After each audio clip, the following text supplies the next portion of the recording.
Welcome to Monday Night Bible Study. You're now free to think, ask questions, discuss, disagree. So we'll be in chapter 9, right? No, chapter 10 tonight. In this week, I'm kind of blurring these together. Chapter 10 gives us information that is extremely important in understanding a lot of the things that we find in the Bible after this. A lot of our proper biblical worldview stands on the information that we find in Genesis chapter 10. A lot of people shy away from chapters like this because it's one of those that, this ancient patriarch with a name you can't pronounce begat these patriarchs with names you also can't pronounce, and so on like that. And we have a hard time relating to this. Well, one of the reasons that we have a hard time relating to this is, as we've talked about in the rightly dividing the word, if we were from the Middle East, of Middle Eastern descent, a lot of this would make a lot more sense. Because there are people in the world today, and this is one of the things we're going to talk about as we go through the PowerPoint tonight, that can trace their lineage back to these men found in this chapter. And there are places in the world that still bear the names of these men. There's a really good book. It's kind of, I don't know how easy it is to find. It may not be all that easy to find, but it's a very good book, a little small booklet. It's called The 16 Ancestors of All Mankind. And if you can, I know you can get that from mountblanco.com, Joe Taylor's website. You can go there and find it.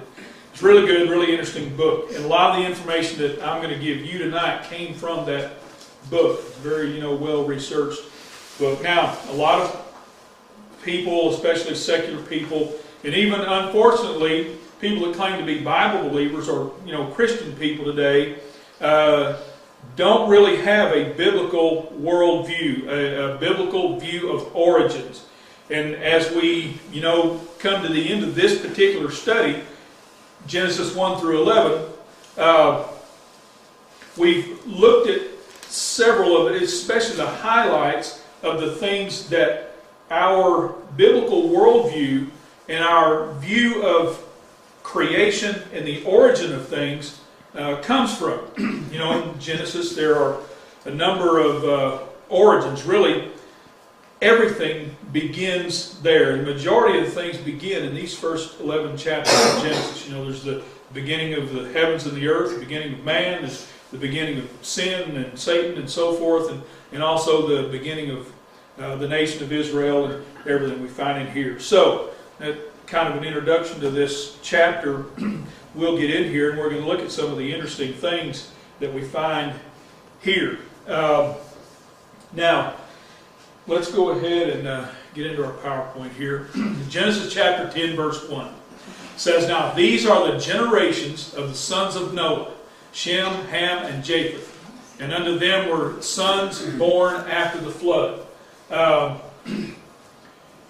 You might remember one of the characteristics we looked at throughout our study so far in the book of Genesis is we'll find division in the narrative. It might be basically telling a story, and then it may stop, either start a chapter with, or it may stop and start a new section on another subject, or a return for detail by using the phrase or similar phrase, "Now these are the generations of," and it would go into detail about a certain point. So this indicates that there's kind of a break in the chronological narrative. It's giving details of what's happening. Also, one of the things we find in this chapter are details of background of what happens in chapter 11. So, these are the generations of the sons of Noah, Shem, Ham, and Japheth. Unto them were sons born after the flood. So the population of the earth is divided into three divisions from these three sons of Noah, Shem, Ham, and Japheth. They're very interesting kind of set of, well, not really statistics. It kind of is, and I don't have them on here because I didn't want to take the time to go into all of it. But to look at like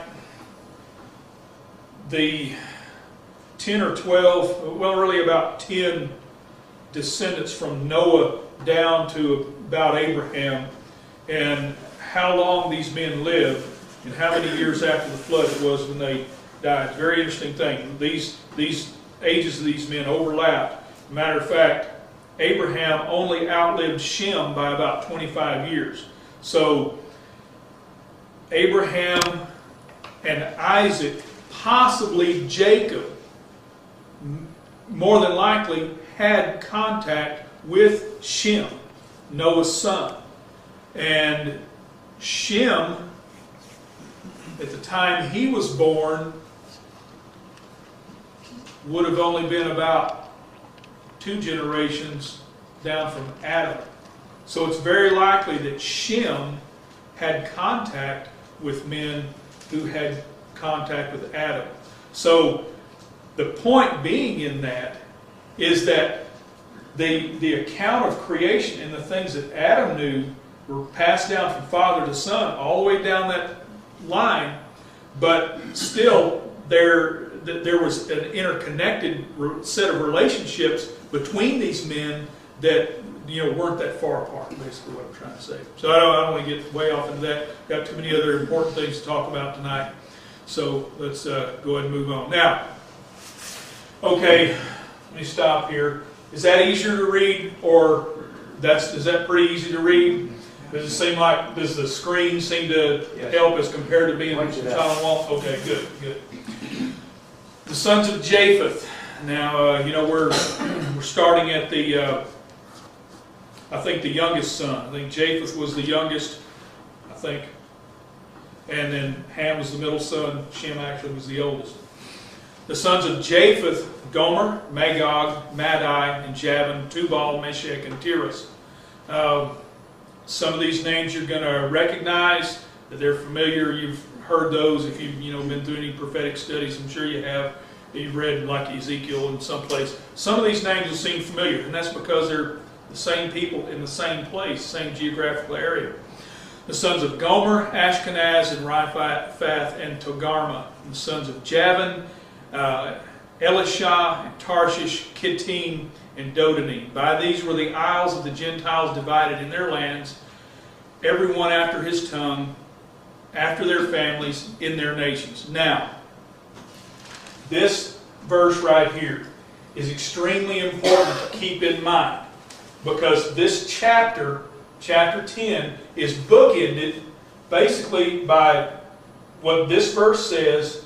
And as we get to the end, we might get that far with it tonight. We may not. We've got a lot of interesting things to talk about through this chapter. It's bookended with this statement that these people were. In fact, this statement is found 3 times in the chapter, at least 3. I think 3 distinct times, that they were divided. And remember, all the way through this study in Genesis, we've noticed that there were times when, all right, at creation, when God had the basic creation, then He divided out the light, and He divided out the land, and He divided out this and that. So here's another division where God divided them in their lands, everyone after His tongue, after their families, in their nations. Now this happened after the Tower of Babel, which we're going to look at next week. But when we get into chapter 11, that's what we're going to look at, the instance of the Tower of Babel. Well, what we're seeing here in chapter 10 are some details of who these people were and where they scattered out to after God separated them at the Tower of Babel instance and scattered them all over the world. Now, let's talk a little bit about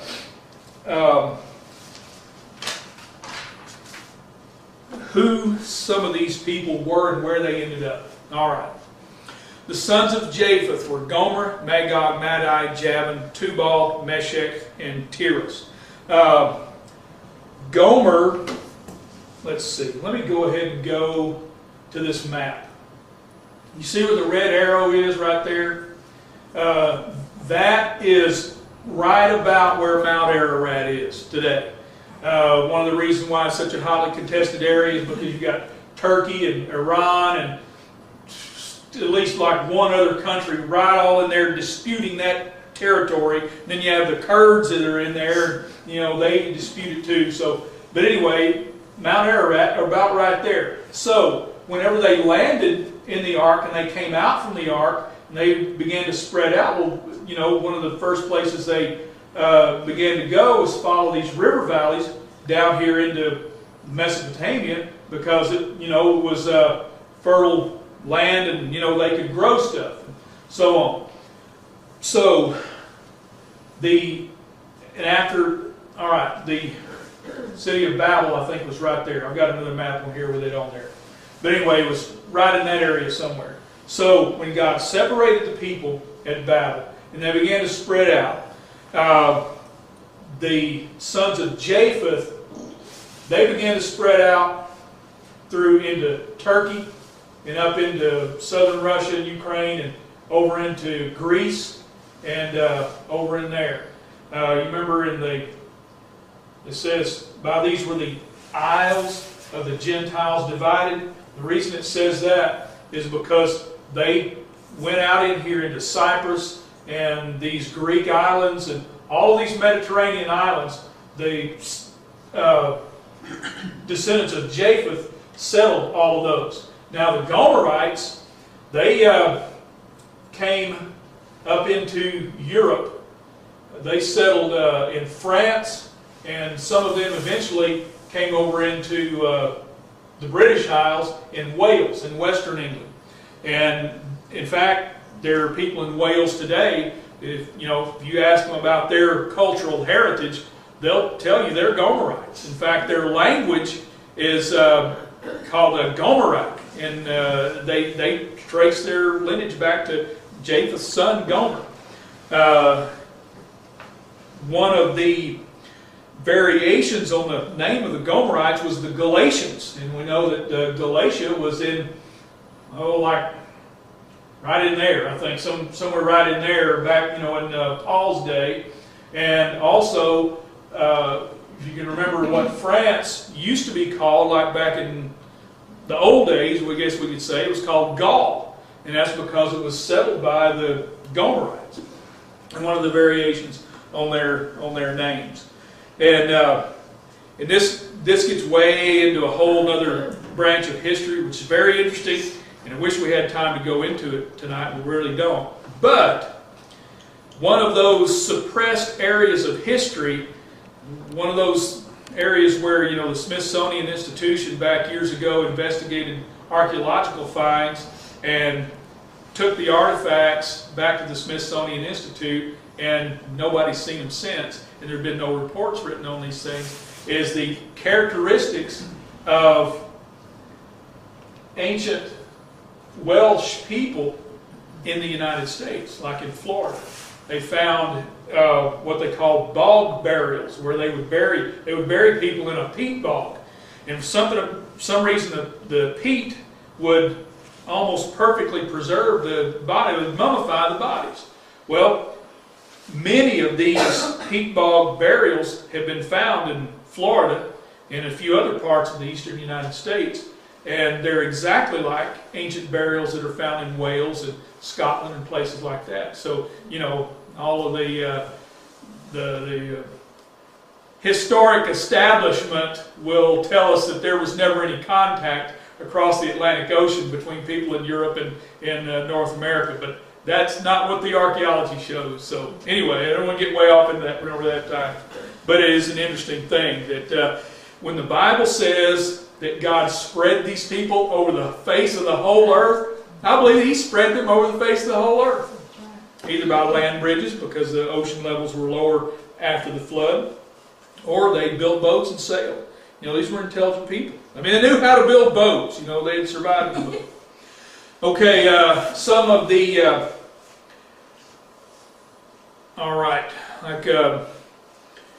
some of the sons of Gomer, Ashkenaz, generally thought to be the Germans, and Riphath and Togarmah.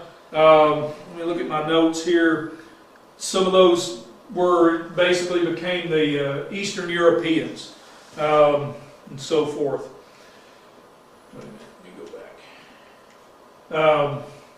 Javan and Elisha and Tarshish. Now we know Tarshish, that's the ancient name of Tarsus, which is there on the Mediterranean coast. Remember Saul, where Saul's from, Saul of Tarsus? That's a city named after this patriarch, Tarshish, and then kind of landed there. Now Javan was the originator of the Greeks, and the Elisha, you've heard of the Elysian people, the ancient Greeks. That's a variation of this name of this patriarch, and so forth. The Kittim, or people, it's believed that they settled on the island of Cyprus, and so forth. So basically, they spread out over the Greek islands and settled this area. So our ancestors, in fact, all of us in this room, we're descendants of Japheth, because our ancestors settled basically in Europe and this area up in here, Europe and Western Asia. So that's that's where we came from. All right.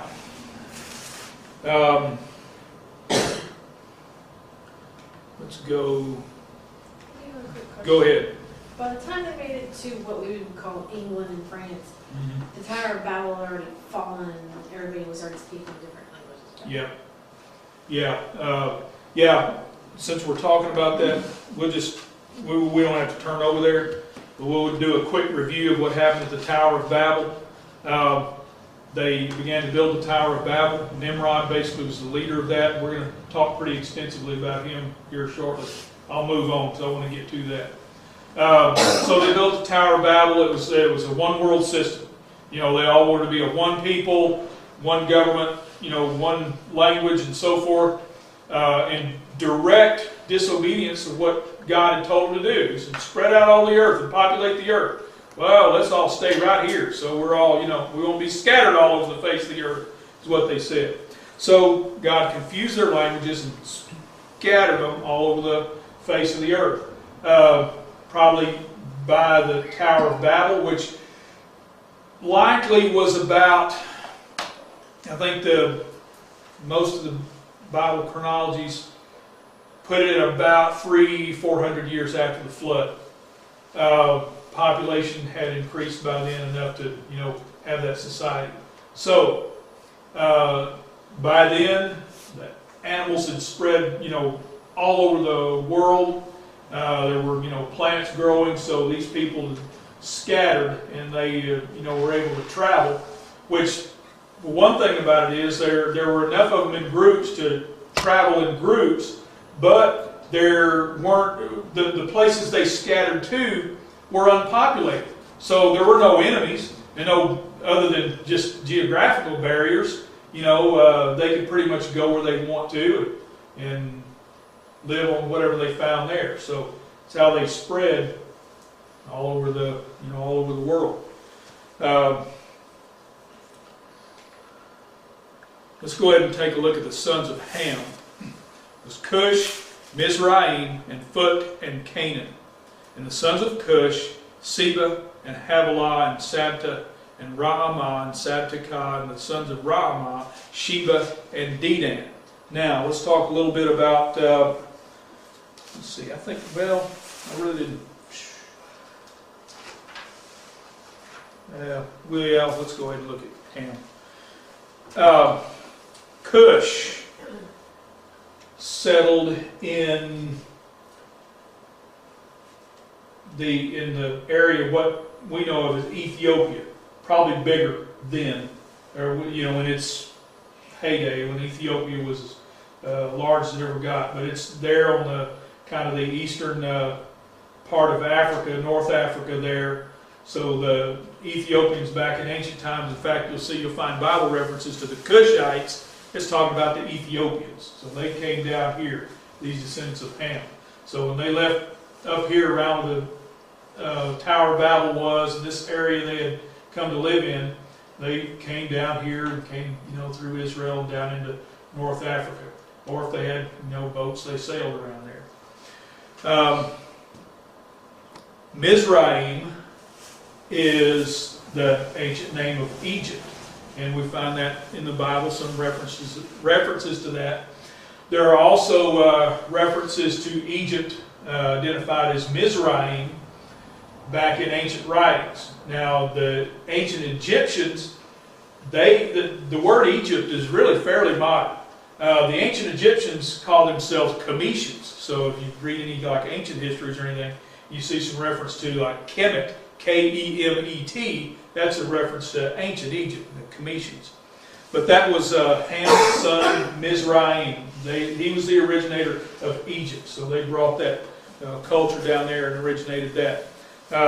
His son, Phut, this one right here, became Libya. He was the originator of the ancient Libyans. And, history will show these people, they're pretty much ethnic people that have always been there. They can trace their lineage all the way back, connected to the land. And then the Canaan, the Canaanites, that became groups of people that included, the Philistines, the Anakim, which were the races of giants, possibly the Arvadites, who also were giants, and so forth. The Amorites, the Hittites, and the Jebusites, and the Girgashites, and all those groups that they talk about, list all in there, that were the Canaanite tribes.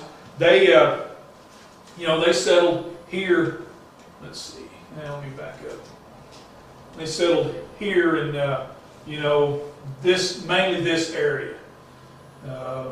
Israel and Lebanon and Syria and Jordan, that was kind of the Canaanite area. The Canaanites always maintained a lot of contact and relationship with Egypt. A lot of cross-cultural characteristics and interaction there. Most of the time the Canaanites worshipped some form of, or directly worshipped, the Egyptian pantheon of gods. So there were, family connections there between these groups here, and they're related today. Also, if you read over like in I think it's Psalm 83 and Ezekiel 38 and 39, where it talks about Gog and Magog and those 10 nations that are going to come against Israel in the end times, the Battle of Armageddon, and all those things.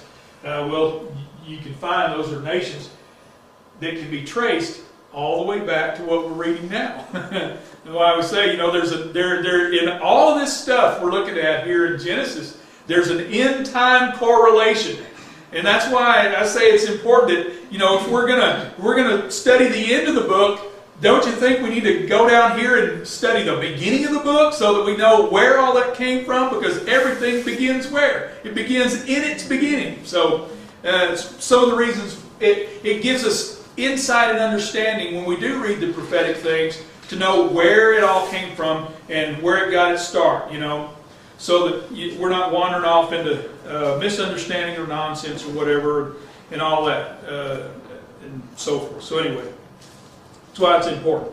Let's all right, let's go ahead and move on. Let's talk about Nimrod. Nimrod established something new in the earth. A monarchical system instead of the patriarchal system that they had before, where you had fathers that passed down to their sons, and they passed down to their sons, and you had like a family unit cohesion, and their form of government was basically a patriarchal form of government. Nimrod changed that. He began to build cities and so forth, and he established himself, of course, as monarch. So let's read the verse. It says, "And Cush begat Nimrod. He began to be a mighty one in the earth. He was a mighty hunter before the Lord.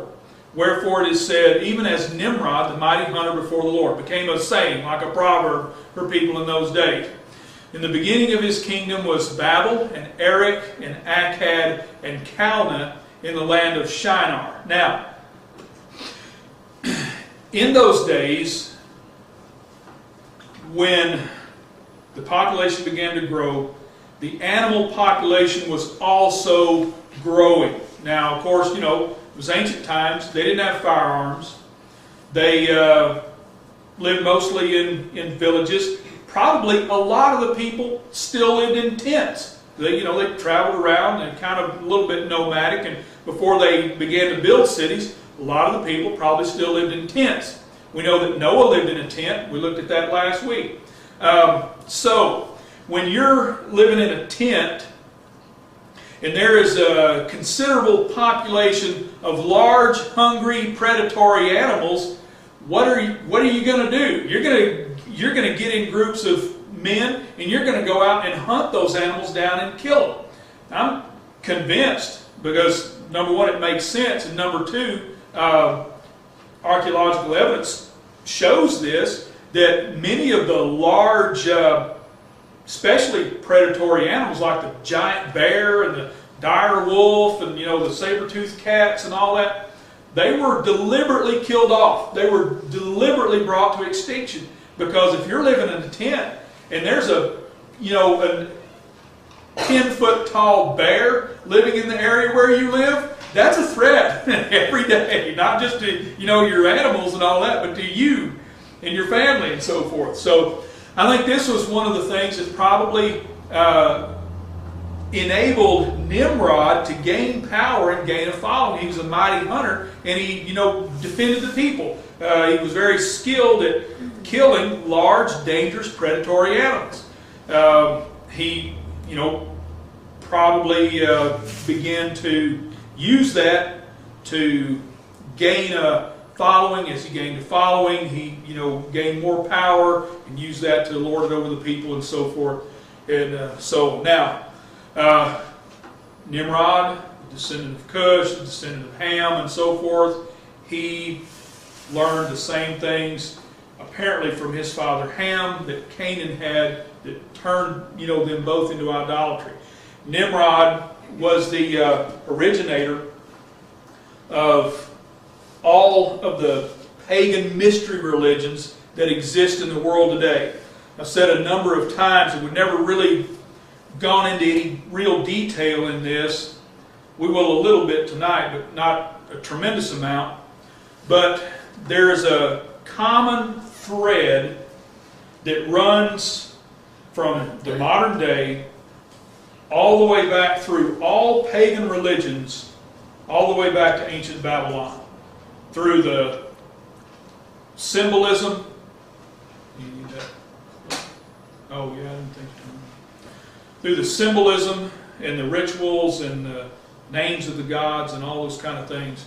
We're going to look at a little bit of that tonight. Nimrod began all of that, and this is, even Babylonian and Assyrian history tells us these things. These are carvings of Nimrod. Now, the Bible tells us that Nimrod was a mighty hunter before the Lord, and here we see a depiction of Nimrod fighting a lion, and you can see he has a sword, and he's killing this lion right here. Lions being, in that part of the world, one of the main predatory. We don't think a lot of times, but back in like the days of the early prophets, Elijah and Elisha, there were lions in that part of the world, and so forth. Samson, remember Samson? He killed a lion and so forth. And here's also a depiction of Nimrod, and he's holding this lion right here in his hand, and over here he has like a flail or a whip type of thing. But these are two ancient Babylonian depictions of Nimrod, the originator of Babylon. There are also, in all pagan religions,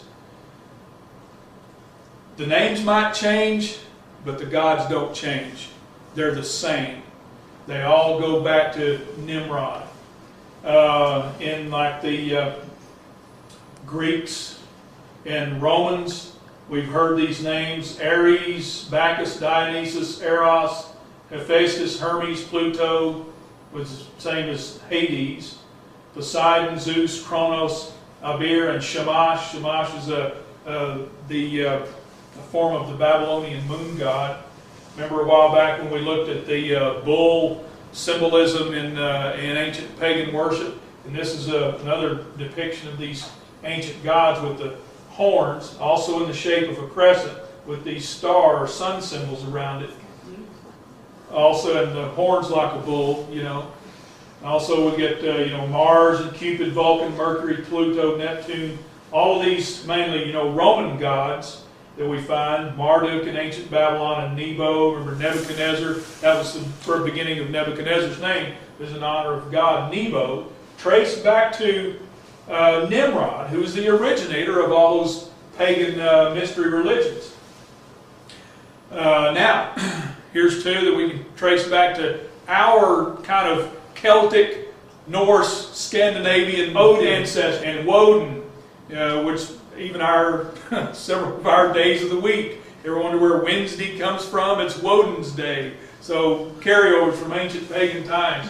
Odin and Woden, Osiris, Tammuz, Elbar, it means son of God, Molech, Baal, Bel, or Belus, we find those, remember Molech and also Chemosh and so forth in the Bible. Atlas, St. Valentine, Dagon. You remember Dagon, the Philistine god, where they took the Ark of the Covenant in there and set it before Dagon? Well, this is a kind of a form of what Dagon looked like. It was like a half man, half fish type of Philistine god. So anyway, it fell on its face and broke its arms and head off and all those kind of things. So we find anytime you read or you see or you hear one of these names of these, mainly the male gods of these ancient cultures, it can be traced back to Nimrod. He originated all of that. Now, go ahead. These names, almost all of them are names of planets in the solar system. Mm-hmm.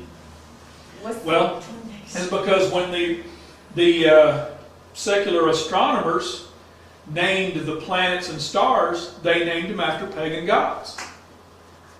Because they didn't name them after Bible patriarchs. They didn't name them after, they named them after pagan gods. There are various reasons why, but one of the reasons because, these are, familiar names, and they were to people back in the days when they named the stars. And see, even back in ancient times, they worshiped the stars. We have biblical references to the people who worshiped the host of heaven.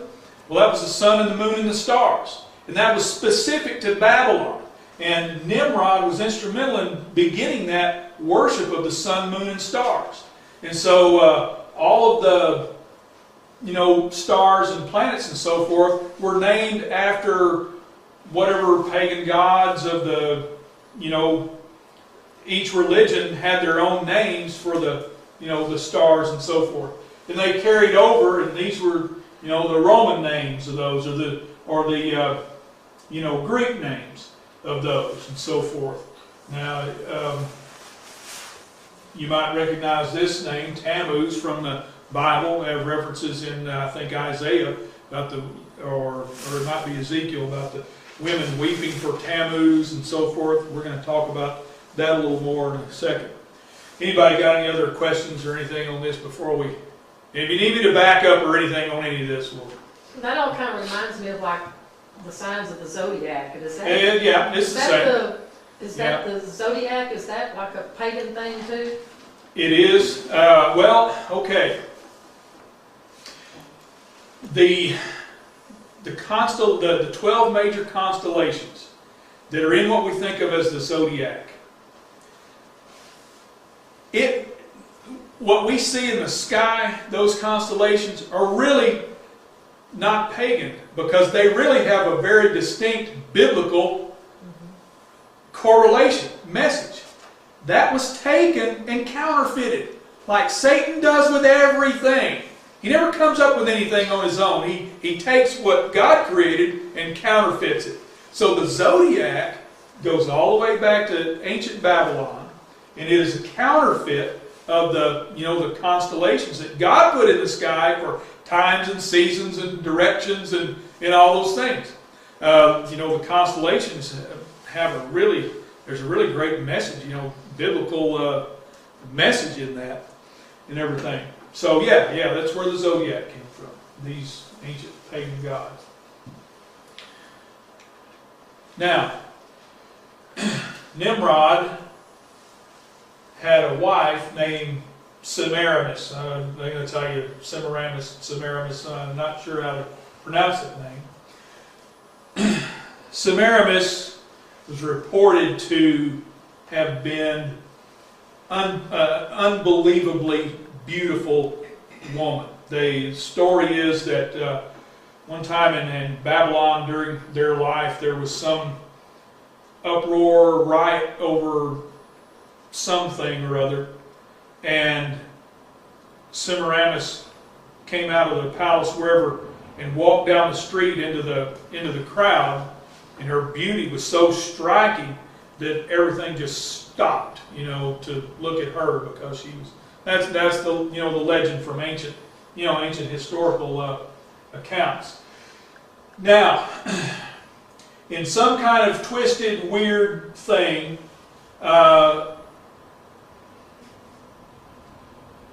when Nimrod died, his wife, Semiramis, became pregnant, deliberately pregnant, at a particular time of the year, I think in March, so that she would give birth at the time that they honored as the rebirth of the sun, which is December 25th. On December 25th, she gave birth to Tammuz, which was her son. You notice kind of like the cherub figure with the wings. You ever wonder where Cupid came from? That's where Cupid came from, ancient Babylon. So now, when Tammuz grew up, he married his own mother in some kind of a really creepy, weird, twisted thing of ancient culture and so forth. And so, out of this Nimrod, Semiramis, Tammuz whole thing here, and the way she manipulated the pagan religious beliefs and everything, she claimed that she was miraculously impregnated, I guess you could say, and she gave birth to her new son, Tammuz, and it was Nimrod reborn. Now, she had manipulated the timeline on this so that he would be born on December 25th. Sound familiar? On the day when they celebrated the rebirth of the sun. And because they, in pagan religions even today, they believe that the sun dies on December 21st, which is the first day of winter. Okay, and that has to do with, you know, it's the shortest length of daylight of all the year and so forth. Well, the daylight actually begins to increase on December 25th. So they celebrate that as, we've heard it called Mithras and so forth. I'm not trying to go on into a whole deal about, you know, Christmas and the pagan connections of Christmas and all that, because we could, you know, be here all night discussing that. But I just wanted to use this to illustrate this is where all that came from. It goes all the way back to ancient Babylon and Nimrod and his evil wife and so forth. Now, here's another thing too. Semiramis was worshipped as the mother goddess and as the moon goddess. Notice this symbol right here, crescent symbol. You ever wonder where the crescent symbol of Islam came from? Bingo, right here. And they're worshiping the moon god of ancient Babylon. That's why they use the crescent symbol. And the star symbol represents the reborn Nimrod. So their whole symbolism and belief, now they'll deny it, you know, but it's the truth. It's history. That's where that stuff came from. And it's just uncanny how all the pagan stuff we see today can all be traced back to here. And so, this is what started the mother-child cults throughout ancient times all over the world. we have examples. Well, here's Babylonian goddess Semiramis and Tammuz here.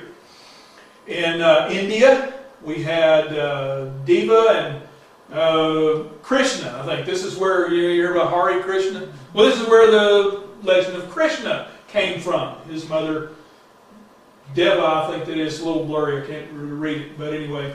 And then over here you had, another Egyptian goddess and her male son, infant, Iswara, I think is what that says. And then over here in Egypt, you had the same thing with Isis and Horus. You've probably seen the Egyptian symbols with the females with the child and the horns with the sun disk right in the middle. Well, it's because the sun worship and the horns represent Nimrod, or his power and rule and reign. So you have in Egypt, mother and child worship. Then here's one that's familiar. You got Mary and the baby Jesus. And then over here in the Greek and Roman culture, the goddess Diana, and she's also sometimes depicted as a female mother goddess with a child, an infant, a baby. So, not just trying to tear anybody down, but it's undeniable that a lot of just religion has adopted these pagan things from all the way from ancient Babylon.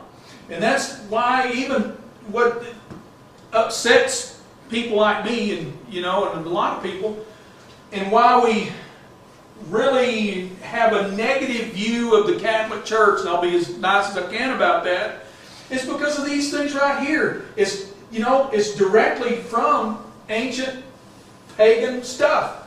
And when the Muslims look at us and they observe our culture and our society and Christianity, you know what they see? They see this, and they know where that came from.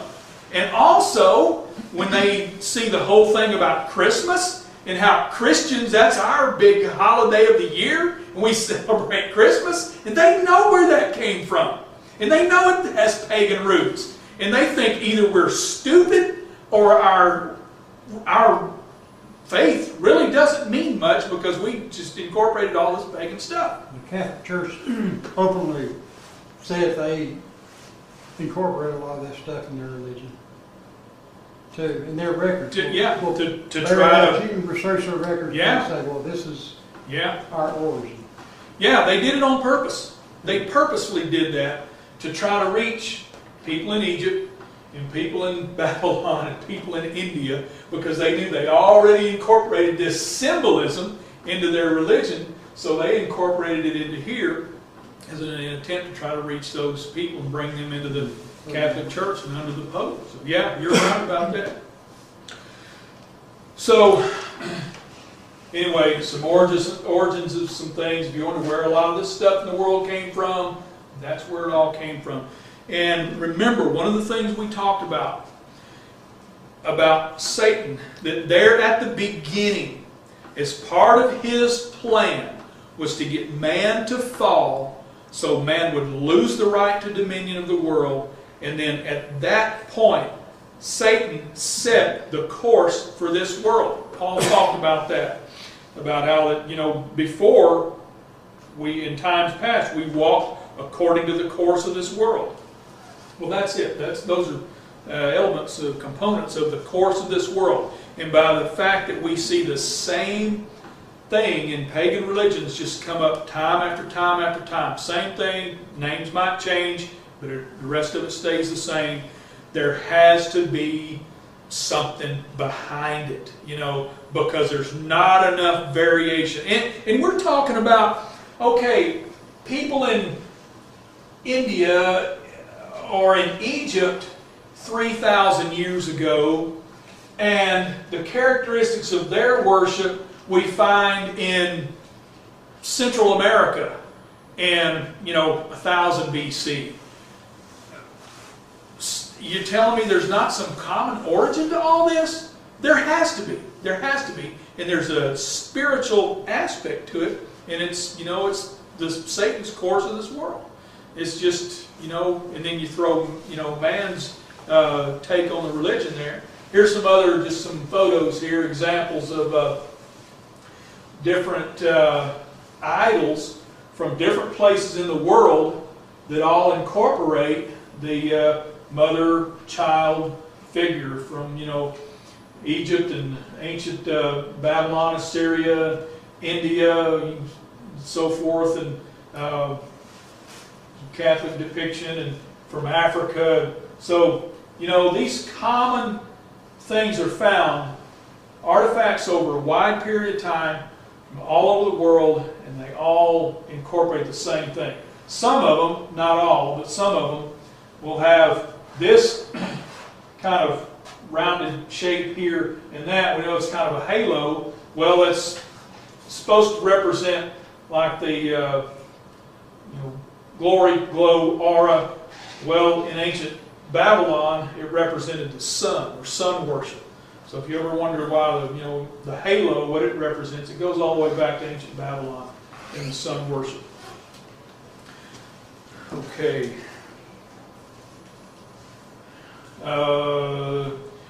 Different names of these different characters in different places in the world. For the Israelites, they referred to Nimrod as Baal, or Tammuz, and Ashtoreth. You remember in the Bible it talks about the Asherah and so forth. Well, that's who it's referring to. Semiramis, Ashtoreth, the mother goddess. Phoenicians, it was El, Bacchus, Astarte. Babylon, Belus, Tammuz, Rhea, or Ishtar. We've talked about Ishtar before, and that's where Easter came from. We even have the biblical reference where King Herod referred to Easter, then so forth. Well, he wasn't talking about Passover. He was talking about Easter, the pagan festival, and so forth. So that's where our Easter came from. You can tie in all the Easter egg stuff, and rabbits and all that stuff with it. Anyway, you can read it. I don't have to go through all these. Assyria, Greece, and Rome, Egypt, India, China, Mexico, Scandinavia. They all have the same type of God with the same characteristics under different names. So there has to be a common source to all this. And it goes all the way back to ancient Babylon, to Nimrod, who began this whole culture. Let's see. Where are we? Verse 11. Yeah, we'll go ahead and move through. I think the rest of this. It's a lot to read, but we'll go ahead and move on through this. Asher began the kingdom of Assyria, built Nineveh, and so forth. Nineveh, of course, very old city, same one Jonah went to, and all that. Assyria also will figure prominently in end times. When Assyria conquered ancient Babylon, they didn't really change anything. It was the same people. They changed some of the names, some of the ways of doing things, but they just carried those old pagan gods right straight into it and carried it forth. Basically, here's the Mesopotamia, the Tigris and Euphrates River, and Babylon and where Abraham was from, and Nineveh up here, and so forth. And then, of course, Israel, the land of Israel down here in Egypt. So a lot of these, these places weren't all that far apart. These people had a lot of contact with each other. All right, Mizraim begat Ludim and Anamim and so forth. This was the originator of the land of Egypt. A lot of these people groups, like the Philistines, came from him. And later on, these groups of people, some of whom would be known as the Sea Peoples, factored very prominently in the whole economy, trade networks of the whole Mediterranean. Very fascinating period of time and the things that went on in like the Middle Late Bronze Age. Canaan begat Sidon, his firstborn. This is the town of Sidon, Tyre and Sidon. This is the man who started that town. The Jebusite and Amorite and Girgashite, the Hivite and the Archite and the Sinite, and the Arvadite. Now, from what I understand, these Arvadites, they settled in the area of what became Hebron. And these Arvadites were one of the tribes of giants that existed in that time. Zemarite and the Hamathite, so forth. Afterward were the families of the Canaanites, what? Spread abroad. So they didn't all stay in one place, they spread out over the world. And here where it says afterward, well, what it's talking about afterward is after the Tower of Babel, when God scattered all the people out.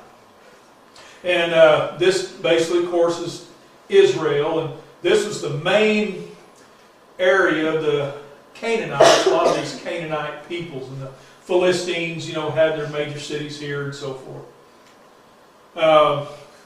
Borders of the Canaanites are from Sidon, come to Gerar and Gaza, and that would go us into Sodom and Gomorrah and Admah and Zeboim.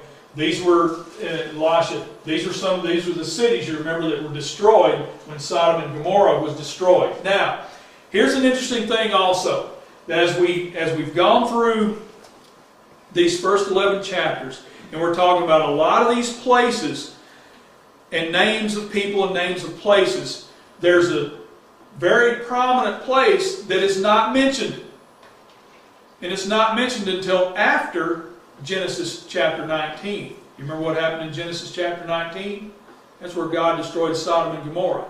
The significant place that is not mentioned until after that is the Dead Sea.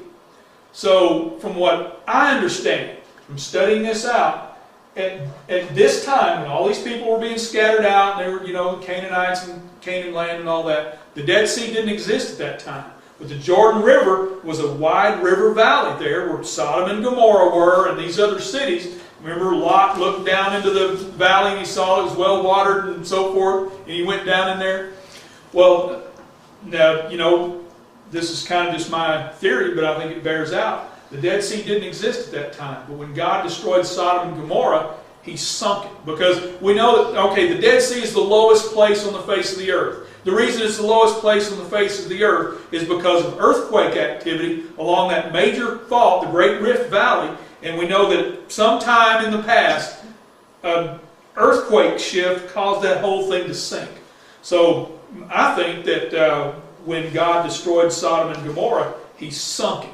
And then the Jordan River, it did run all the way through there, all the way down to the Red Sea at Eilat. But after He created the Dead Sea and sunk that area, it washed in there, and not only was Sodom and Gomorrah destroyed, but He just totally buried it under the sediments of the Dead Sea and under all that salt and everything.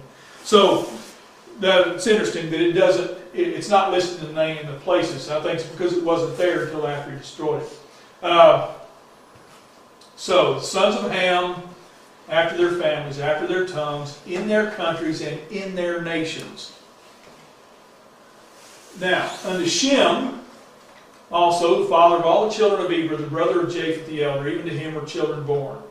The children of Shem was Elam, Asher, Arphaxad, Lud, and Aram. And the children of Aram, Uz, and Hul, and Gether, and Mash. Now, there's a connection here, because if you remember Job lived in the land of Uz. So he had some relation, he was related in some way to, Aram, probably, Aramean, like a lot of them were, and so forth. Arphaxad begat Salah, Salah begat Eber. And of course, this is kind of the area that they kind of spread out and, lived in here, so forth. Now, verse 25, unto Eber were born two sons. The name of one was Peleg, for in his days was the earth divided, and his brother's name was Joktan. Now, there are a number of people, prominent people that I highly respect in the young earth creation field, that believe that the continents were separated and divided apart. The landmass of the earth was divided during Peleg's lifetime. They believe, because we know that all of the landmass of the earth was one part, and it broke apart, and there's tectonic activity and all that kind of stuff. I don't follow that line of.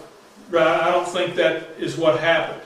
This division in the days of Peleg is described for us in this chapter. Remember that key verse we looked at back there? It says, by these were the isles of the Gentiles divided by their tongues, by their nations, by their lands, and by their families. Well, we just saw the same thing right here. Where was it? These are the sons of Ham after their families, after their tongues, in their countries, and in their nations. These are the divisions. So even among the creation evidence people, there's some kind of difference of opinion over that, and I believe that this is what it's talking about, because this whole chapter is bookended by that statement. It talks about all these people and all these descendants, and they were divided in their lands, by their tongues, by their families, in their generations, and so forth.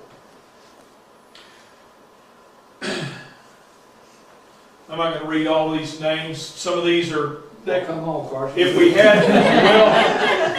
had time it's interesting if you trace out where all of these people ended up and how they factor later on in biblical things. We could read them. Joktan begat Albadad and Shelef and Hazarmaveth and Jerah and Adoram. I tell you what's really interesting is listening to a person who speaks Hebrew pronounce these names. It's way off from the way we pronounce it. It'd be like Hadoram and Uzal, Dikla, and Obal, Abimael, Sheba, Ophir, and Havilah. Now, remember Moses talked about, in his geography of things, the gold of Ophir. So that's where the gold was, in Havilah and so forth. And Jobab. All these were the sons of Joktan. Now, there's kind of a school of thought that tries to make this Jobab Job, the book of Job. It's possible, because if you kind of try to line up the genealogies and things, it's possible that could have been Job. You can't really make the case, but it could be. Anyway, these are the sons of Joktan. They spread out. They had their places too. Let me check my notes, make sure I don't. No, that's it. So, and their dwelling was from Mesha, as thou goest unto Sephar, Mount of these, likely a region in southern Arabia. Some of these became some of the ancient Arabian peoples. Now, this is how the earth was divided in Peleg's time.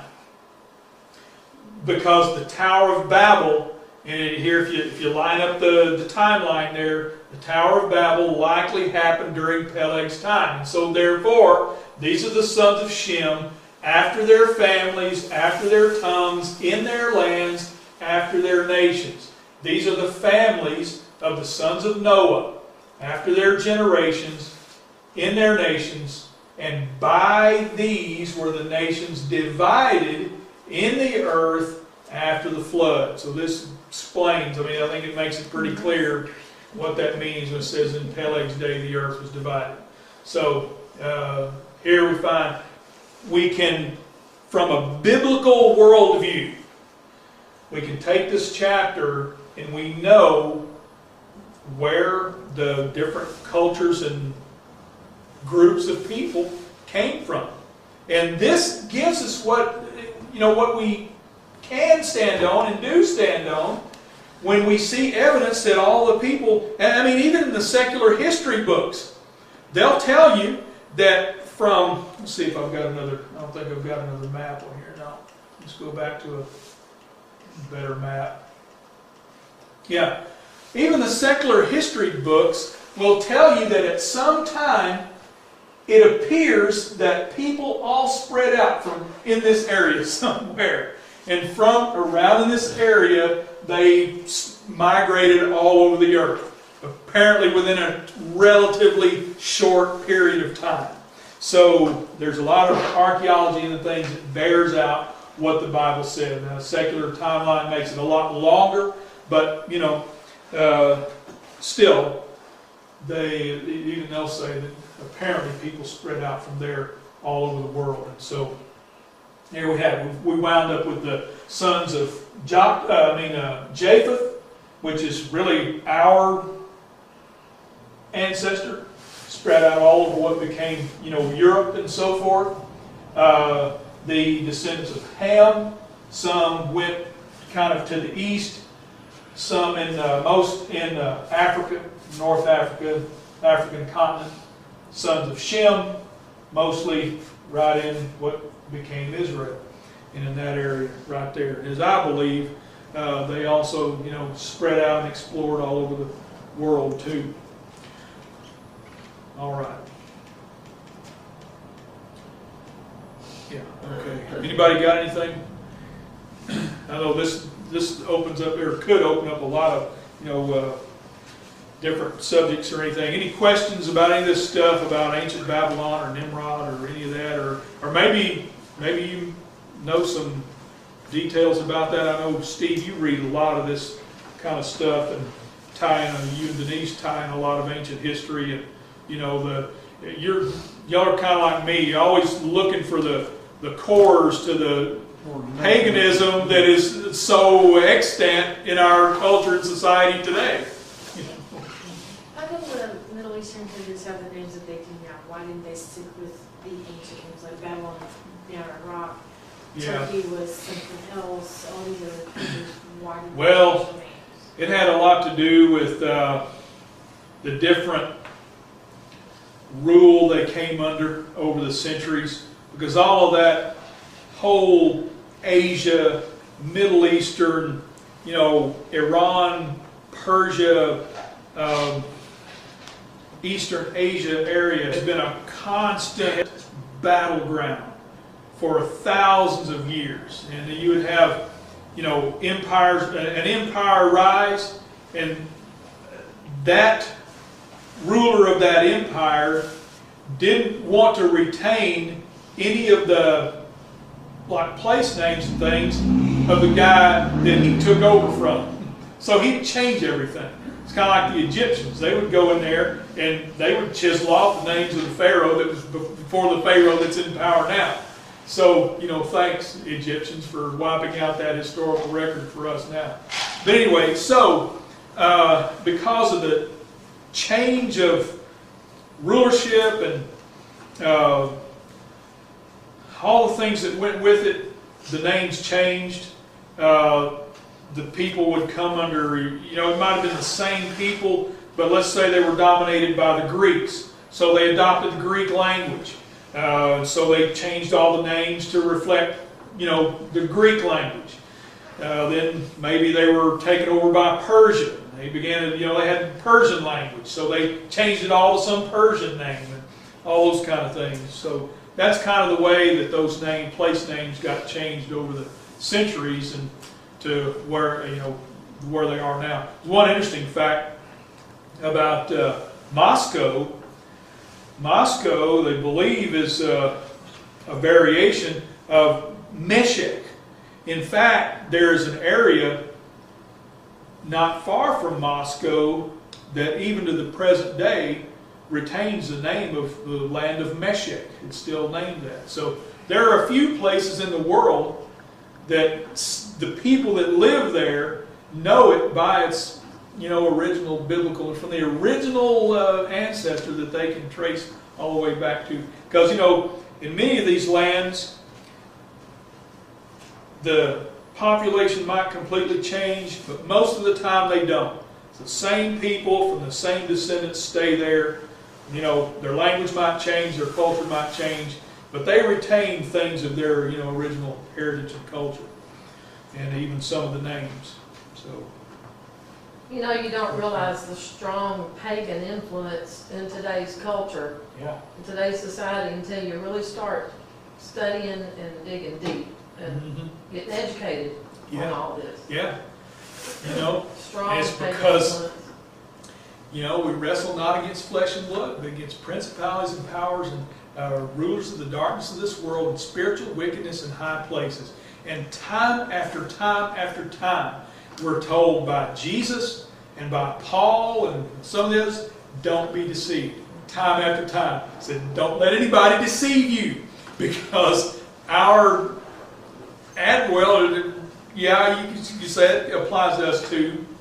Our enemy, the devil, is a cunning, intelligent deceiver, and so That's what he has done all through human history. Pull these deceptions and counterfeits and all those kind of things. And it's still with us today. That's why it's so important that we learn these things. We need to, that's why it's so important that we dig in the Word and we get to know the Word. That's why it's important we learn to rightly divide the Word, to know what's talking to us and what's not. It's like the people that work for the Treasury Department, that identify the counterfeit money. They never study counterfeit money. They study real money, and so that when they see a counterfeit, it jumps out at them. So it's kind of like, going through this class. We study these things, and when we hear or we read or see something that's just not right, man, it just jumps out at you. That's not right. So that's why it's not. And the problem lies, you say someone conquered another country, they eradicate any memory of them. Christianity was inclusive. They brought it into their, tried to Christianize it. Yeah. So it's hard to say what was good and what was bad, really. Yeah. And, it's, you can get into the whole thing of there's a different definition of Christianity. The world has a definition of Christianity that is we that, really have a different worldview and a different biblical view. We don't have the same definition of Christianity that the world does. The world's definition of Christianity is that you're under the Pope. Crusaders and all. I guarantee you, when you go, if you go to the Middle East, the word Christian comes up, they immediately, whether they're Jews or Muslims, they think of the Crusaders. Because to them, that represents Christian. So, and we know that that's not the accurate definition of we would consider ourselves Christians, but we have a totally different view, totally different biblical view and worldview than that. So, and that's one of the things I think that Satan has accomplished. He's redefined everything. And it's a similar thing has happened to Christianity that truthfully is happening to the Muslims. I know it's very easy for us to lump all the Muslims together. And I know that we think, well, okay, those people that say they're moderate Muslims, why don't they do something about the terrorists, instead of they're kind of closed mouth about it. But the world outside of what we understand looks at Christianity the way we see Islam. It's kind of like the whole thing, okay, not all Muslims are terrorists, but all the terrorists are Muslim. Not all birds are chickens, but all chickens are birds, that kind of thing. Well, the way they look at it, all Christians have this crusader mentality, the Inquisition and all those kind of things in the dark history of Christianity. So a lot of things to have to overcome. But, as Paul said, we overcome evil with good. And that's another reason why it's so important that we know the truth so that we can make a positive and effective defense of what we believe. Does it amaze you that Noah had 3 sons and those sons had wives, but there were no children until after the flood? Yeah, apparently none of the sons were born. In fact, our Faxad was born 2 years after the flood, but there's no indication that any of them were born until after the flood. It may have been that Noah's sons, well, let's see, Shem was 98 years old when the flood came. So, it may have been, if they followed the custom of arranged marriages and so forth, they may have been technically married, but maybe they hadn't, taken their wives to live with them as their wife yet. Don't know. Or maybe they just hadn't had any children yet. But yeah, it is the case. They didn't have any children until after the flood.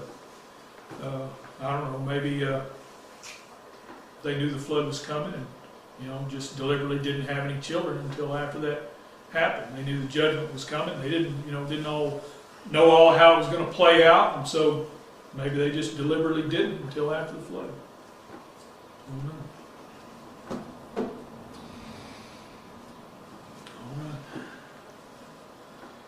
We'll go to chapter 11 next time, and we'll look at the instance of the Tower of Babel, and we'll wrap up this study. So I'm looking forward to our next study, and I think it will be good. I'm learning a lot, just myself, just preparing for it. So, all right, if nothing else, let's pray, and we'll be dismissed. Father,